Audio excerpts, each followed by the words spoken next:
መጽሐፈ ኩፋሌ ምዕራፍ 26 ይህን አዟቸውና መርቋቸው ከጨረሰ በኋላ በፊቱ አንድነት በሉ ጠጡ።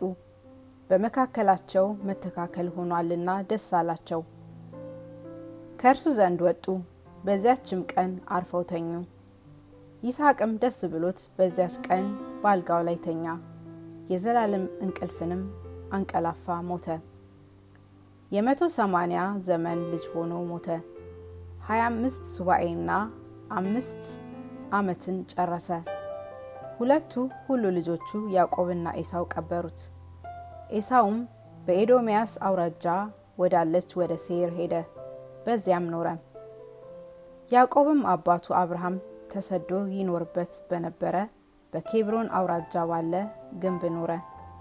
እንደ ተወለደበት ወራት እንደሚታየው ትእዛዝ አድርጎ በፍጹም ልቦናው እግዚአብሔርን አመሰገነው። በ45ኛው ኢዮቤልዩ በሁለተኛው ሱባኤ በ4ኛው ዓመት ሚስቱ ሊያ ሞተች።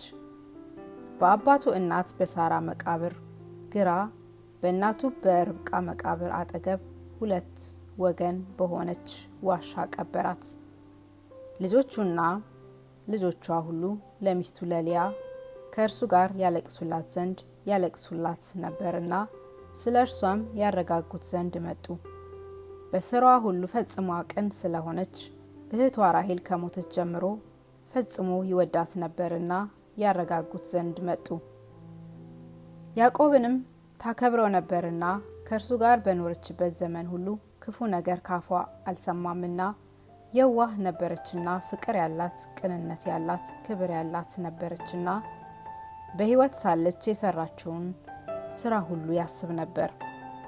በፍጹም ሰውነቱና በፍጹም ልቦናው ፈጽሞ ይወዳት ነበርና ያለቅስላት ነበር።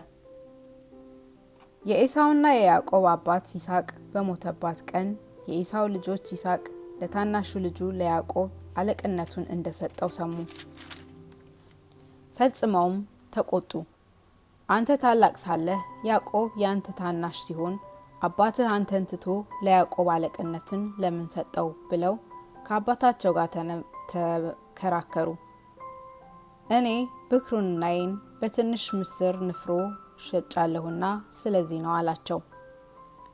በልቶ ሊመርቀኝ አድኜ አመጣለት ዘንድ አባቴ በላከኝ ቀን በተንኮል መጥቶ የሚበላውንና የሚጠጣውን ለአባቴ አቀረበ።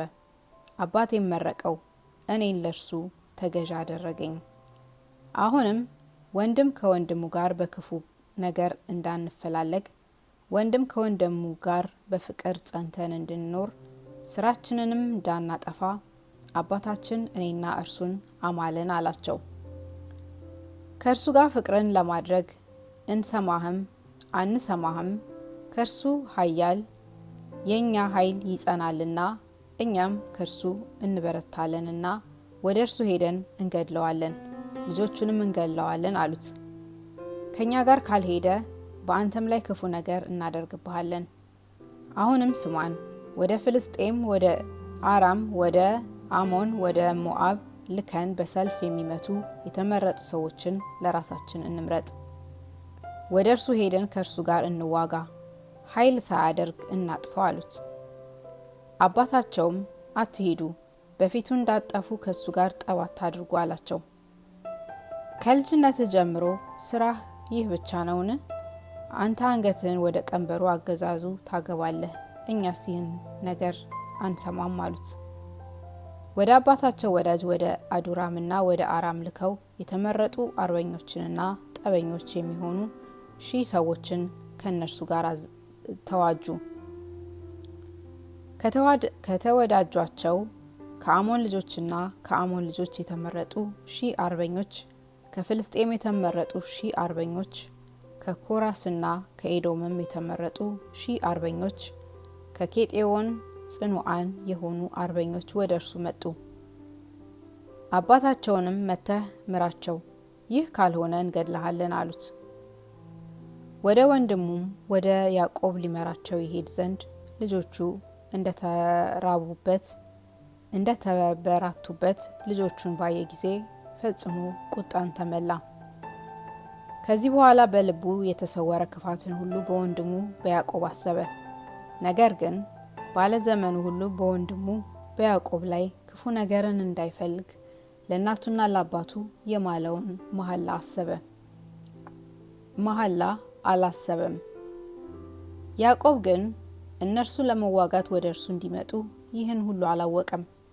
እርሱ ግን ለሚስቱ ለልያ ያዝን ነበር። ከተመረጡ ከ4,000 አርበኞች ጠበኞች ጋር በግንቡ አጠገብ ወደ እርሱ እስኪቀርቡ ድረስ አላወቀም። የኬብሮን ሰዎች እነሆ ወንድምህ ይዋጋህ ዘንድ ሰይፍ ከታጠቁ ጋሻቸውንና ጦራቸውን ከያዙ ከ4,000 ሰዎች ጋር መጣ ብለው ወደ እርሱ ላኩ። ከኤሳው ይልቅ ያዕቆብን ይወዱት ነበርና ያዕቆብ ለጋስ ነበርና ከኤሳው ይልቅ ቸር ነበርና እንዲህ ብለው ነገሩት። ያዕቆብ ግን ወደ ግንቡ አጠገብ እስኪቀርቡ ድረስ የነገሩትን አላመነም። የግንቡን በር ዘጋ፣ በግንቡም ላይ ቆመ። ከወንድሙም ከኤሳው ጋር ተነጋገረ። ሚስቴ ስለሞተች በበጎ ማረጋጋት ታረጋጋኝ ዘንድ መጣህን? እናትህና አባትህ ሳይሞቱ ዳግመኛ ፈጥነህ የማልኸውን መሐላ ይህ ነውን? ከማልኸው መሐላ ወጥተህ በደልህ፣ ለአባትህ በማልህበት ጊዜ ተፈረደብህ አለው። ኤሳውም ያን ጊዜ መለሰ፣ ለምድር አራዊትና ለሰው ልጆች እንዳይጣሉ በእውነት የተማማሉትን መሐላ እስከ ዘላለም ድረስ የላቸውም። እየነጋ